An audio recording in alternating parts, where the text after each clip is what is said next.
The unspoken code of the underworld. Laws etched in blood, no contracts, no signatures, just blood and death. In the depths of the underworld, where the law cannot reach, a different order rules, ancient, ruthless, sacred.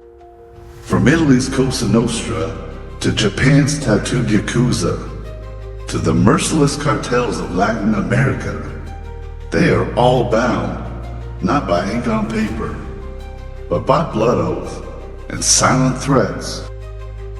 These are not codes of honor.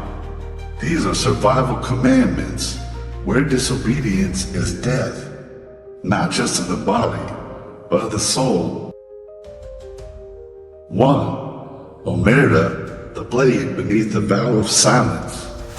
Omerta, it's not just a vow, it's the soul of the underworld. A wall of steel between the brotherhood and the world outside. A silence so pure, it survives torture, temptation, even death. A Cosa Nostra soldier may lose his fingers, his life torn apart piece by piece, but his lips must stay sealed. Like a tomb, speak and you betray. And betrayal is not just punished, it is erased. Break Omerta, and you don't die once.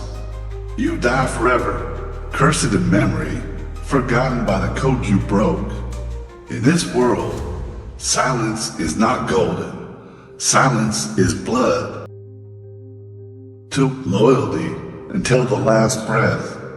Once you enter the underworld, you are no longer your own. You belong to the family, and the family owns your fate.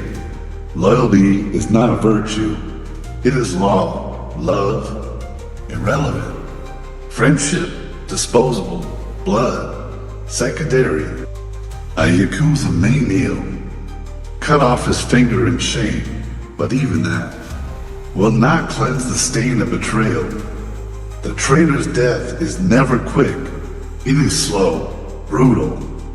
A warning carved in the flesh for all to see. In this world, you live for the family. And if they command it, you die for the family. No questions, no regrets, just loyalty until the final breath. 3. The sacred line. Brothers' families are untouchable, even in a world soaked in blood. There are lines carved in fire, and this is one of them. The wife, the children, the lover of a brother in the life, they are off limits. A cartel enforcer may rip heads from bodies without a second thought, or touch the family of a brother, and you've signed your own execution. This isn't just disrespect, it's war, declared on the entire organization. The response, swift, ruthless, final. Blood for blood. The violator becomes prey, hunted across borders, marked for death, and erased like a virus in this savage world. This boundary is sacred, the last thin thread of humanity, holding back the beast from becoming the devil. 4. Power lies in the command, never kill without permission. In the underworld, a blade is never drawn in anger.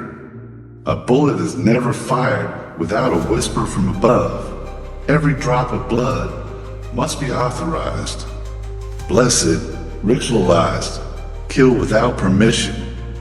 And you committed treason, not just against a man, but against the very order of power. The price, immediate, cold, unforgiving. A lesson in silence, a message carved in flesh. In this world, power flows downward from those who never raise their voice, but control every death with a single glance. Blades here are not drawn by emotion, they are summoned by shadows. 5. The invisible ghost. Hide your identity at all costs. True bosses don't wear gold. They wear invisibility. They do not pose in suits. They vanish in crowds. No names, no traces, no mistakes. Their secrets are guarded not by locks, but by blood, dozens, maybe hundreds. Would die to protect a single name, expose that name, and you don't just bring down a man, you bring down an empire. In the underworld, discretion isn't wisdom, it's survival. Bragging is suicide. Showboating is a countdown. The loud die fast. The ghosts endure. Conclusion, the law of shadows. These rules are not written in ink. They're etched in flesh, signed in blood, passed down through whispers, not words. They are not just codes. They are curses. To break them is to disappear, not just from life, but from memory. In this world, you don't live by the laws of men. You live by the law of shadows, and in the shadows, only the coldest, the quietest, and the most loyal survive.